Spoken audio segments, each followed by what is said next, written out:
સુરતના અમરોલીના છાપરાભાઠા વિસ્તારમાં આવેલ આરવી પટેલ કોલેજમાં ઝીલ વોયોગે માઇન્ડેડ જેવા કાર્યક્રમનું આયોજન કરવામાં આવ્યું છે। આ કાર્યક્રમમાં પ્રથમ દિવસે વીર નર્મદ દક્ષિણ ગુજરાત યુનિવર્સિટીના કુલપતિ કિશોરસિંહ ચાવડા, યુવા ઉદ્યોગપતિ ધ્રુવ ધોળકિયા, જીવનજ્યોત ટ્રસ્ટના પ્રમુખ ભરત શાહ અને મંત્રી અશ્વિનભાઈ પટેલ ઉપસ્થિત રહ્યા હતા। તો બીજા દિવસે સેનેટ સભ્ય ગણપત ધામેલિયા, જીવનજ્યોત ટ્રસ્ટના મંત્રી અશ્વિન પટેલ, એવિએટ ઇમિગ્રેશનના પ્રતિનિધિ નિકિતા કૃષ્ણાણી અને જ્ઞાનગંગા વિદ્યાલયના નવનીતભાઈ ગોયાણી ઉપસ્થિત રહ્યા હતા। પ્રથમ દિવસે 350 જેટલા વિદ્યાર્થીઓએ ભાગ લીધો હતો।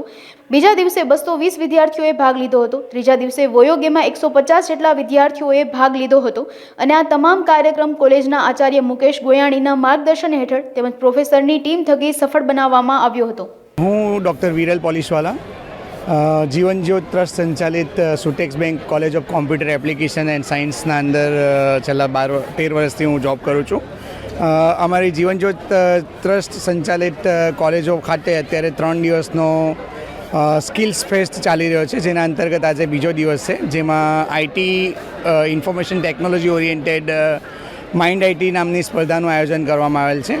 માઇન્ડ આઈટી સ્પર્ધાના અંતર્ગત અમે લગભગ સુરત અને વીર નર્મદ દક્ષિણ ગુજરાત સાથે સાથે સાઉથ ગુજરાત રિજિયનના અંદર આવેલી યુનિવર્સિટીઓના અંદર પણ અમે આમંત્રણ મોકલ્યા હતા અને અમારા આમંત્રણને માન આપીને ઘણી બધી લગભગ 25 જેવી અલગ અલગ કોલેજોમાંથી ટોટલ 220 જેવી એન્ટ્રીઓ રજિસ્ટર્ડ થઈ છે।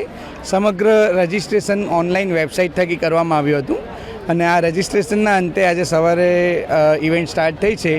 FY, SY અને TY ત્રણે વર્ષના BCAના સ્ટુડન્ટ્સ તો પાર્ટિસિપેન્ટ કરે છે અને ઇવેન્ટ પત્યા બાદ હજુ એક આવતીકાલનો રોજ પણ અમારો BCom માટેના વિદ્યાર્થીઓનું વોયેજ નામની ઇવેન્ટનું આયોજન આવતીકાલે પણ થનાર છે। જીવનજ્યોત ટ્રસ્ટ પરિવાર આ તમામ સ્કિલ્સ ફેસ્ટના અંદર વિદ્યાર્થીઓને પ્રોત્સાહિત કરવા માટે પૂરતો સપોર્ટ અમને મળી રહ્યો છે। મારું નામ રાહુલ તિવારી છે। હું અમરોલી સેલ્ફ ફાઇનાન્સ કોલેજીસમાં સુટેક્સ બેંક કોલેજનો TYBCનો સ્ટુડન્ટ છું। આજે અમારે ત્યાં માઇન્ડ આઈટીની ઇવેન્ટ છે, જેમાં હું વેબ આઈટીનો પાર્ટિસિપન્ટ છું। એમાં અમને એક વેબ એપ્લિકેશન ડેવલપ કરવાની છે, જેમાં અમે PHP, ASP ઓર રિએક્ટ ઓર નોડ યુઝ કરી શકીએ છીએ।